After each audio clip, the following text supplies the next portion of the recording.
আসলে দেখেন ঈদের আগে এতটা গরম ছিল না। ঈদের পরে আমাদের কালকে ফার্স্ট ম্যাচ, তো প্র্যাকটিস আমাদের 2 দিন প্র্যাকটিস সেশন ছিল, তো বেশ ভালোই গরম। তো আমাদের সবাইকে মেনটেন করতে হবে যেভাবে রিকভারি করা যায়, যতটা বেশি পানি খাওয়া যায় এবং নিজের বডি যতটা আমরা রিকভারি রাখবো ততটা আমাদের ম্যাচে ইফেক্ট কম ফেলবে এটা।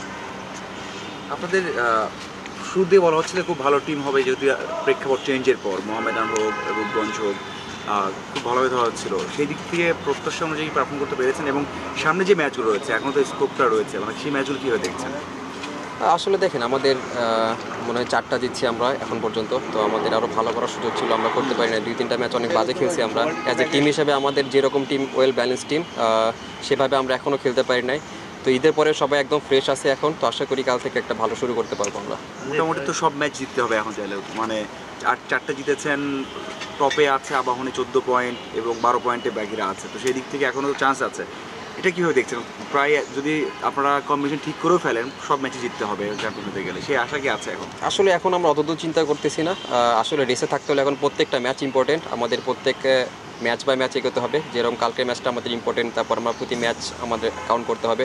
তো আশা করি যদি আমরা ভালো একটা মোমেন্টাম পাই কালকে, তো আশা করি এটা ভালো হবে পরবর্তীতে। আপনার লক্ষ্যটা কী ছিল এবং আপনি যখন খেলেছেন, মানে যেগুলো ম্যাচ খেললেন, আপনার কি মনে হয় যে আপনার কাছে এটা প্রত্যাশা করে দল এবং আপনি যে প্রত্যাশা করেন সেগুলো করতে পেরেছেন, আর না পারলেও কেন পারেন নাই মনে হয়েছে? প্রথম কয়েকটা ম্যাচ লো স্কোরিং ম্যাচ ছিল, তো আশা করি আমরা ভালোভাবেই সেটা ওভারকাম করছি। আমার আরও কিছু দেওয়ার আছে টিমকে, তো আশা করি চেষ্টা করবো নিজের বেস্টটা দেওয়ার, টিমকে হেল্প করার। তবে একটা যেটা বললো টুর্নামেন্টের তো শেষের দিকে লম্বা টুর্নামেন্ট, এই টাইমে রাইট টাইমে পিক করা এমন সবগুলো টিমই কাছাকাছি 2 পয়েন্টের ডিফারেন্ট পয়েন্ট কমানো আছে। রাইট টাইমে পিক করতে পারলে কি আপনার মনে করেন শেষ পর্যন্ত? হ্যাঁ, অবশ্যই। আসলে দেখেন এটা পুরোটাই যেহেতু লম্বা একটা টুর্নামেন্ট, এটা একটা মোমেন্টামের দরকার। আমরা যদি মোমেন্টামটা ভালো শুরু করতে পারি, তাইলে মোমেন্টাম যদি ক্যারি করতে পারি আমরা, তাইলে মনে হয় যতগুলো ম্যাচ আছে, সুপার লিগ আছে সামনে, তো সবগুলো ম্যাচই কাজে লাগবে। তো আশা করি সবাই ঈদের পরে সবাই এখনও ফ্রেশ, তো আশা করি আমরা যদি ভালো শুরু করতে পারি, এটা আমাদের অ্যাজ এ টিম হিসেবে আমাদের যেরকম ব্যালেন্স টিম, তো আশা করি যে পরবর্তীতে এটা অনেক ভালো কাজে লাগবে। একটা প্রশ্ন করি আমি, সেটা হচ্ছে যে আমরা যে মানে এই আসলে টপ অর্ডার যারা ব্যাটিং করে থাকে ন্যাশনাল টিমে কিংবা এর বাইরেও টপ অর্ডার ব্যাটারদের আসলে পারফরমেন্স কেমন দেখছেন? আমরা বরাবরই যেটা দেখে আসি যে লাস্ট 1 বছরে আমরা টপ অর্ডারের কাছ থেকে ন্যাশনাল টিমে ভালো সার্ভিসটা পাইনি। Middle order, lower middle order তারাই আসলে কাজটা করেছে। এই আসলে টপ অর্ডারে যারা ব্যাট করে থাকেন যে ব্যাটসম্যান, সে নবীন হোক আর পুরাতন, কেমন দেখছেন? আসলে দেখেন এক এক মাঠে এক রকম খেলা হয়। যেরকম সবাই জানি মিরপুরের কেমন উইকেট থাকে সকালবেলা, বিকেএসপিতে কেমন থাকে সকালবেলা। তো আমার কাছে যেটা মনে হয় মিরপুরে প্রথম 10টা ওভার একটু ডিফিকাল্ট থাকে, এর জন্য হয়তো বা এদিক ওদিক হতে পারে।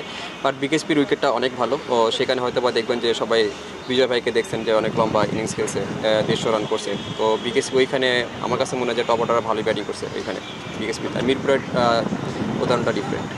মানে আপনার পারফরমেন্সে যদি একটু কথা বলতে চাই, যে আপনি একবার বলেছিলেন যে আপনি একটা ভালো স্টার্ট দেন, 25-30 রান করার পরে এটাকে ইনিংস লম্বা করতে পারছেন না, এই জিনিসটা নিয়ে আপনি কনসার্ন এবং এই জিনিসটা নিয়ে কাজ করবেন এবং ফিউচারে এরকম কিছু বড় ইনিংস আমাদের উপহার দেবেন। আমরা আবারও সেই চ্যাম্পিয়ন্স ট্রফিতে যদি যাই, ওই ব্যাপারগুলো আমরা দেখেছি যে একটা ইনিংস লম্বা করতে না পারা, মানে এই সমস্যাটা কেন হচ্ছে? মানে আপনার কাছে এটা কি আপনি মানে ফাইন্ড আউট করতে পেরেছিলেন কি?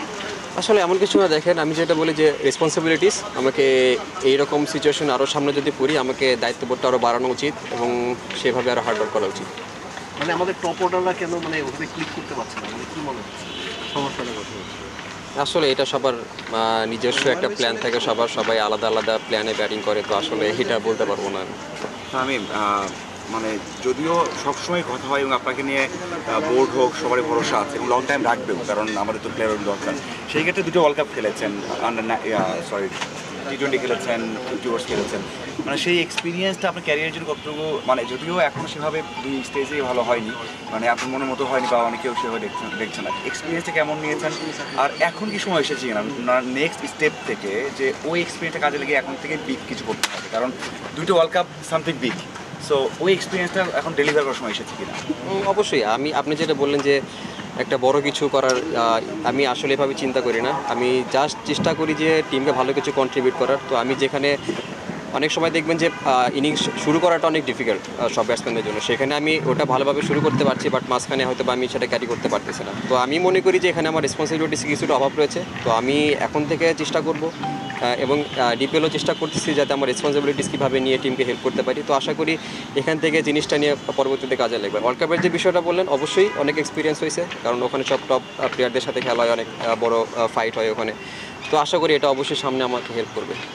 আব্দুল্লাহ, সেটা হচ্ছে যেটা আপনি বললেন যে প্রত্যেক জায়গায় দেখছি হয়তো স্ট্রাগল করছে, আপনি স্ট্রাগল ওরকম করেন না। হয়তো যেখানে স্লো উইকেট সেখানে আপনি 20 বলে 22 বা 25 করেন, অন্যরা হয়তো 20 বলে 10 বা 8 করে। এই দিক থেকে আপনার প্রসেসটা ঠিক আছে, কিন্তু ওই যে বললেন না বড় করা যাচ্ছে না, এখানে স্কিল বা ফিটনেস এবং ঘাটতি দেখছেন বা সে কাজ করছেন স্পেসিফিক। কারণ স্টার্টিং খুব ভালো হচ্ছে, 30 32 বা 27 26 খুব কম বলে বা যে দরকার এখন আধুনিক ক্রিকেটে, সেটা আপনি খুব ভালোভাবে করছেন। এটা বড় করার জন্য আপনি যেটা বললেন যে কাজ করবেন, মানে কাজটা কেমন হতে পারে? স্কিলের সমস্যা, মানে স্কিলে ডেভেলপ করা নাকি মেন্টালি কোনো বিষয়? আসলে এটা দুইটাই থাকতে পারে। আমি স্কিল যে বিষয়টা বলছেন এটা নিয়ে আমি কাজ করতেছি, তো আশা করি এটা আমাকে পরবর্তীতে হেল্প করবে, আর বাকিটা হয়তো বলতে চাচ্ছি না।